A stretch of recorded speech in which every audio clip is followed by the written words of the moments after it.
करेंगे अब धनसोई के बारे में। जैसे कि आपको देखें, हम वीडियो देखे हैं कि विधानसभा में ब्लॉक के लिए आप आवाज़ उठाए हैं और आप वीडियो में खुद बोले कि आपके पिताजी भी आवाज़ उठाए हैं और आप भी आवाज़ उठाए हैं और नीतीश सरकार भी यहाँ पर धनसोई पे दो बार आकर आवाज़ उठाए, फिर भी यहाँ पर ब्लॉक नहीं बना। इसके लिए क्या करेंगे? देखिए, हम जनता के सेवक हैं और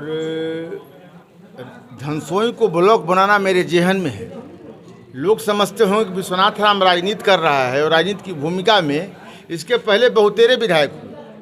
राजपुर से 1952 से लेके अभी तक सभी लोग यहाँ विधायक हुए। बहुतेरे हमारे ही समाज के बहुत लोग विधायक हुए, लेकिन धनसोई को मुद्दा बनाने को किसी के दिमाग में, किसी पॉलिटिकल कार्यकर्ता के जहन में नहीं घुसा कि धनसोई ब्लॉक बनना चाहिए। लेकिन मेरे पिता ने 1993 में बिहार विधानसभा में जब विधायक थे, वो उन्होंने क्वेश्चन उठाया था। उस समय मैं उनके साथ काम करता था, लेकिन वो सरकार हमारी उस समय, जिस समय मेरे पिताजी जिस पार्टी में काम करते थे, वो सरकार उस समय उनकी नहीं थी, इसलिए उसको गंभीरता से नहीं ले पाया गया और न बना। लेकिन उसके बाद भी नेता लोग हमारे धनसोई ब्लॉक के जनता को ठगने का काम किया। दो बार नीतीश कुमार आते हैं, दो बार लालू यादव आते हैं। देखिए, मैं बुराई नहीं कर रहा, लेकिन जनता के साथ मैं खड़ा हूँ, जनता की पृष्ठभूमि पर मैं खड़ा हूँ। तो लालू यादव जी ने भी आए थे तो धनसोई को प्रखंड बनाने की घोषणा की थी। नीतीश कुमार दो बार आए और कहते हैं कि धनसोई में बड़ा बड़ा टावर दिख रहा है, अभी तक ये ब्लॉक नहीं बना। तो उन्होंने ब्लॉक जो हमारे राजपुर की जनता को, धनसोई को जनता को झांसा में देकर वोट ले करके, लेकिन उसके बाद भी वो ब्लॉक नहीं बना। तो मैं पहले ही कहा हूँ कि मैं राजनीति में आया हूँ विरासत में। मेरे पिता की जो काम अधूरा है, जो उनके सोच से विकास के रास्ते अधूरे रह गए हैं, उसको मैं पूरा करने आया हूँ। तो मेरे पिताजी का अधूरा सपना था कि धनसोई को ब्लॉक बनाऊँ, और धनसोई ब्लॉक बनेगा, ये तय है। इसमें कोई दो मत नहीं कि धनसोई अपने जीते जी। जब तक मेरा कार्यकाल 5 साल का है, मैं प्रयास करूँगा कि 5 साल के अंदर धनसोई को मैं ब्लॉक बना पाऊँ। चलिए, बहुत बहुत धन्यवाद। ऐसे हम लोग को पहला बार सुनने को मिला था विधानसभा में कि आप धनसोई के नाम रखे हैं और धनसोई के लिए आवाज़ उठाए हैं। देखिए, अभी मैं पहले कहा कि बहुत से लोग पहले के ज़माने में और हमारे विगत जिसको मैंने चुनाव हराया, अपनी बात कहने की, क्षेत्र की जनता की बात कहने की लोगों में निराशा लगती थी। उन लोगों को लगता था कि हम बोलेंगे तो जनता मुझे क्या कहेगी।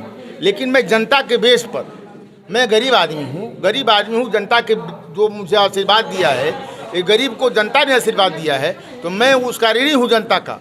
और जो जनता के हित में मेरे लिए जो काम करना होगा वो सर्वोपरि है। और मैं आपको, आप भाई मीडिया के बंधु हैं, आप सबसे मैं कहता हूँ, जनता से भी मैं कहता हूँ कि आप लोग धैर्य बना के रखिए। मैं जो जनहित में काम करना होगा उसमें कतई मैं पीछे हटने वाला नहीं हूँ, इसलिए कि जनता ने मुझ पर भरोसा जताया है। एक धन पशु को हरा करके मैं एक सीधा गरीब आदमी चुनाव लड़ा है और जीता है, तो कहीं ना कहीं जनता का श्रेय है। विश्वनाथ राम का श्रेय नहीं है, राजपुर की जनता का श्रेय है, जो गरीब को विधायक बनाया है। और ये गरीब जनता का सेवक है, तो जनता की सेवा जिस निर्भीक रूप से ईमानदारी पूर्वक करने के लिए तैयार है और करेगा भी। भाई, ये प्राइवेट संस्था है, ये प्राइवेट संस्था लोग खोले हैं, आर्यभट्ट कोचिंग सेंटर। इस कोचिंग सेंटर का मैंने जो पहले यहाँ कोचिंग केवल काम होता था, तब भी मैं आता था। आज तो हमारा सौभाग्य है कि हमारे क्षेत्र में कंप्यूटर की जो आज की दुनिया चल रही है, आज के हमारे सभी बच्चे कंप्यूटर के लाइन में घुस रहे हैं।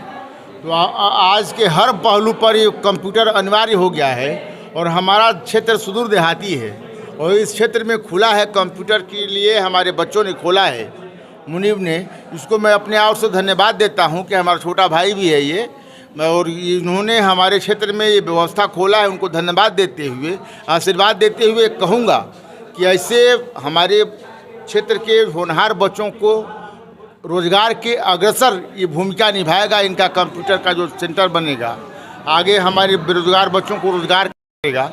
इसलिए हम चाहते हैं कि सुचारू रूप से चलाएं और हमसे जितना सहयोग जब लेना हो, जिस तरह की भूमिका में लेना हो, हमसे सहयोग ले सकते हैं। सर, आप पूछना चाहेंगे कि मतलब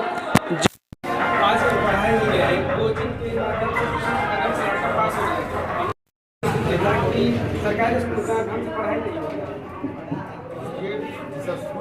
पढ़ता है उसका नाम स्कूल में होता है। ये प्राइवेट कोचिंग है। प्राइवेट कोचिंग इंस्टीट्यूट में नाम कहीं नहीं होता।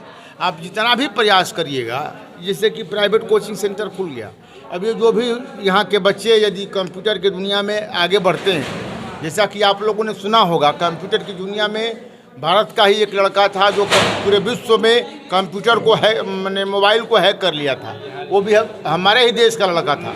तो ऐसे हमारे बच्चे होनहार, कहीं ईश्वर की कृपा हुई, हमारे इस कंप्यूटर क्षेत्र के लोग जहां उद्घाटन किए हैं, यदि यहाँ के बच्चे ही कंप्यूटर की दुनिया में अपना नाम रोशन करें तो इनका नाम रोशन होगा। लेकिन जहाँ तक सरकारी स्कूल में पढ़ने वाले बच्चे यदि पढ़ते हैं, चाहे वो जब भी मैट्रिक की परीक्षा, इंटर की परीक्षा, बीए की परीक्षा यदि वो पास करते हैं तो स्कूल का नाम होगा ही होगा, प्राइवेट कोचिंग का नाम नहीं होता बाबू। मेहनत तो किया जाता है प्राइवेट से सर। सभी लोग प्राइवेट के दुनिया में जाते हैं। हम लोग भी, हमारे बच्चे भी, हमारे घर के भी बच्चे सरकारी स्कूल में, प्राइवेट स्कूल में नाम तो लिखा जाता है, लेकिन कोचिंग सेंटर जो होता है, कोचिंग होता है, वो प्राइवेट ही होता है। सब लोग कराते हैं, लेकिन इसको प्राथमिकता ना देकर के स्कूल की भूमिका सराहनीय होती है और स्कूल को ही प्राथमिकता मिलती है। इसीलिए ऐसा कुछ पहले से ही रूल बनाया है कि स्कूल की प्राथमिकता मिलेगी। इसमें कोई बहुत सोचने की बात नहीं है।